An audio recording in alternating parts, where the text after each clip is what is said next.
Hello everyone, my name is Asyrafchazz and welcome back to yet another One Piece card game video. So the official Japanese Twitter page for the One Piece card game have been posting a lot of reviews recently. Today is the day that I talk about some of them, and most of the cards are from either the green starter deck, the blue starter deck, and some of the reveals are from the main set as well. I don't think I'll be able to cover every single card that will be revealed in the coming few days or weeks or so. So after this video, I'll just pick out some of my favorites, one of the strongest effects, and just do a video about them. But for this video, we're just gonna sit back, enjoy whatever cards that we have, and I will talk through them and see which cards are great and which cards are important, because there's one card in particular that will be perfect for the Straw Hat Crew starter deck. So if you enjoyed this video, please consider giving it a like and subscribing if you can. And without further ado, let's take a look at all the new card reveals that we have so far. So first up, we have a card from the green starter deck. It's Scratchman Apu. It's a character card from the Worst Generation starter deck. It costs 2, has 3000 with the Shoot attribute, part of the Supernovas and On-Air Pirates. It has counter 2000, which is really good. And Dawn 1, when attacking, rest one of your opponent's Dawn. This card is pretty decent in the sense that when you attack, you can rest one of your opponent's Dawn, making them unable to use like their guard point or their blast breath if they were holding one Dawn up just to use those counter cards. And against like the blue deck specifically, because Love Beams is a 2-cost counter card, so it will really mess up your opponent's plan if you attack with a Poo. Just tapping down your opponent's Dawn and making them unable to use like their resources properly. The problem is it's only like a 3000 power, so you need to attach at least 2 Dawn to him to get over that baseline leader of 5000 power. But it's still a very useful effect, and I cannot wait to see in the future if you have like unresting effects from the other green cards. Then Apu would definitely be one of the pretty good cards just to deny your opponent resources during the turn that you want to go for the win. Alright, next up we have another X-Drake card. So we have an X-Drake card in green this time. It costs 4, 5000 with the Slasher attribute, part of the Marine, Supernova and Drake Pirates. It has counter 1000 and Dawn 1 during your turn. While this character is arrested, your Marines and Supernovas type leader and characters gain 1000 power. This is a really strong like anthem effect for all your cards. As long as you attack with X-Drake first, it will buff up every single one of your characters by 1000, at least with the Marines and Supernova subtype. And this is good because like X-Drake makes the promo Eustace kit even better, like buffing it up by another 1000 power. And because that promo Eustace kit have double attack, it's gonna make for some really explosive plays with that boost in power, and you can make your board really big and swing in for your into your opponents comfortably with the additional boost of 1000 power. So the downside of X-Drake is that it will leave itself open to being attacked on your opponent's turn, because it has to be rested for the ability to be activated. So you really have to either try your best to defend against attacks for X-Drake, or like block attacks just to protect it in the future. That being said, it's still a really decent card. I'm not sure how to properly rank it because I don't have any experience playing with the green starter deck just yet. I only had like 1 or 2 games with the incomplete deck list. So when we get the full deck list, I'm definitely going to make a video about them and how well the green cards work together in the future. So next up, we're going to look at a blue starter deck card, and this is of Doflamingo. So Doflamingo is a cost 7, 7000 power with a special attribute, part of the 7 Warlords of the Sea and the Don Quixote Pirates, and on play, return a cost 7 or lower character to its owner's hand. This card, I mean, stat line wise, 7k is good. 7 cost though, it's kind of a little bit high, and the ability is just to bounce back one of your cost 7 or lower characters to its owner's hand. So it could be a card that you're like a blocker on your opponent's side of the field, or it could be one of your useful cards that you want to return back to your hand to play it again. But still, it's not that great because it just returns your opponent's cards to the hand.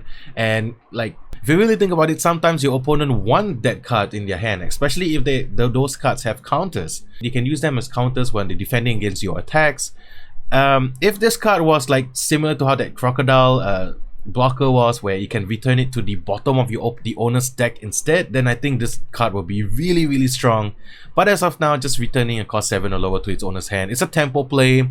It slows down your opponent for a little bit, but it's definitely not the strongest effect out there. Still, I'm glad Doflamingo has a card because I really do like Doflamingo as a character, and I cannot wait to see the day that we get a leader card that is based on Doflamingo himself.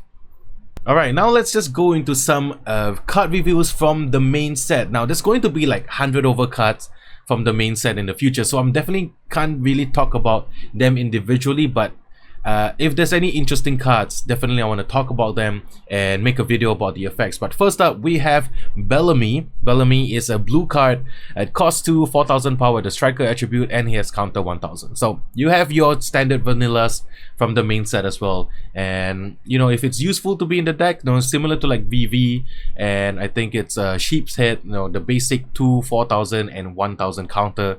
I think you need some of these in your deck in the future to just use them as counter or like early aggression, but I don't know what the ratios are, but it's cool that Bellamy has a card. Next up, we have Kawamatsu. Kawamatsu is a cost 2, 3000 with the slasher attribute. He's a green colored identity, and his traits are Fishman, Wano Country, and 9 Raid Scabbards, which is pretty cool.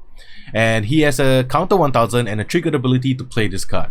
So cost wise, you know, it's like 3000 power, so it's not really that strong of a card to be attacking to your opponent's leader without using like Dawns attached to him, but it's a free body on the field if it's triggered from your life area, so you know, something to consider in the future if you're making like a life trigger heavy deck that wants to have more character cards on the field. It's just a basic kind of card. I don't think it's really that great, which is kind of wasted because the artwork looks superb. We have to see and evaluate how good these cards will be in the future, but as of now, I think it's just okay. It's borderline on like, yeah, I probably wouldn't put this in any of the green decks unless there's a specific strategy tied to like triggered cards. But other than that, I really do like the artwork, and yeah, hopefully we get more 9 Raid Scabbards cards in the future. Alright, next we have Jean Bart. He's cost 4, 6000 power, the striker attribute. He's green and part of the Heart Pirates, and he has counter 1000. So similar like Frankie, you know, just the basic 4 cost 6000 with counter 1000. I think this is like there will be more of these stat lines in the future. Whether you want to include them in your deck, I'm not sure. We'll have to kind of see the ratios in the future.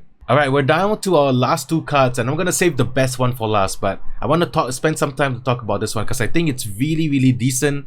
This is Bartolomeukuma. It's a character card from the first set. It costs 4, has 5000 power with the striker attribute, part of the 7 Warlords of the Sea and the Revolutionary Army. It has counter 1000, it has blocker, and his ability is on KO, play up to 1 cost 4 or lower Pacifista card from your hand. It's an on KO ability. This is something new that we've not seen on any other card. So there will be some abilities that trigger upon KO, or like when the card is destroyed, then this ability activates. This card is great. This card is similar in a sense to like Ulti, where he can like bring out another threat, except that this card only does it when it's destroyed. It has blocker, so it does have some usefulness. You can block like those very high powered attacks and still get something out of it.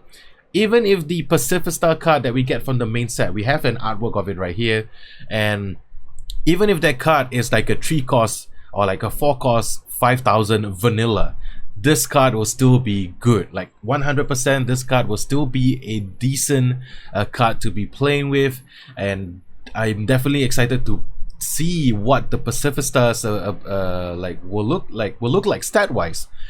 Even if it's vanilla is good, but imagine if other Pacifistas have blocker as well, then this card gets even better. Baseline, I think this card is great. I think like if you're playing the blue deck, this is something that you want to look out for and get a playset of. But if the Pacifistas has blocker, damn, then this card will be like one of the best cards, I'm pretty sure, or at least like a card that is decent enough to warrant playability in future decks for blue players. I'm really excited to see the effect of the Pacifista card, but in the future, if it happens, I'll make a video about it definitely. Alright, last but not least, this is I would say the card that I'm most excited about. It is to me like the best card so far that I've seen, because it's perfect as an upgrade for the Straw Hat Crew starter deck. So this is in 2 years to Sourbody. It's an event card that costs 1.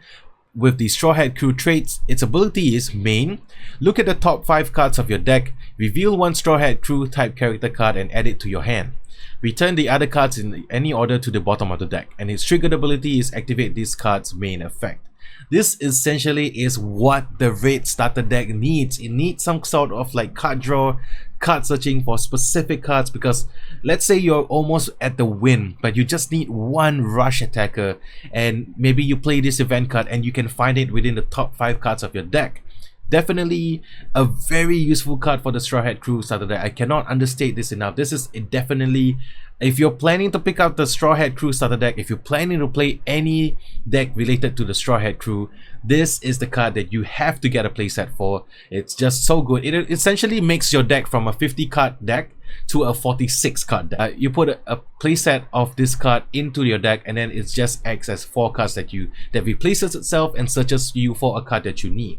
Now keep in mind that it only targets Straw Hat Crew type character cards. So if you have you know, like, I'm pretty sure you won't put VV, but like if VV is still in your deck and for some reason you need to find VV, you cannot target VV because VV is part of the Alabaster Kingdom. There was a card that I was looking at, which is Cavendish, that I would probably put in a more raid aggressive type starter deck. And if I was to add it to the Straw Hat Crew starter deck, it itself doesn't have the Straw Hat Crew trait, so you can't search that card specifically with in 2 years to Sourbody. But you know, those are just cornerstone cases. And also, let's say your opponent hits this card in your life and you activate the trigger effect will activate the main card's effect, so you can search for 5 cards. You can look at the top 5 cards of your deck, reveal one Straw Hat Crew type. You can actually just reveal like a Brook, a counter Brook with plus 2000 counter, and put it into your hand to kind of like defend against your opponent's attack. So this card is very versatile for me. You can look for more aggressive threats, you can look for more defensive options, and it only costs 1. I think this card is one of the best cards I've seen, and definitely a straight upgrade that's going into the Straw Hat Crew deck. I'm definitely going to try and make a Straw Hat Crew deck for sure, and I'm definitely going to put 4 of these in the deck because I'm really excited about it. And yeah, when I saw it, it's cool. I was like super excited about it. One of the best cards I've seen for the red Straw Hat Crew traits, and I can't wait to see more support for the deck in the main set. There you have it, some like card discussions regarding the cards from the starter decks as well as from the main set. I'm so happy that the Japanese Twitter page are slowly releasing effects for the main set cards, but we still have so much more to go because like there's 100 over cards in the set, and I'm excited for the day that they reveal the secret rares. I'm definitely going to make a video about that when that happens. But if you enjoyed this video and you found it useful, please consider giving a like and subscribing if you want to keep up to date with more One Piece card game news. That's it for me for today. Thank you so much for watching this video, and I'll see you guys in the next one. Peace!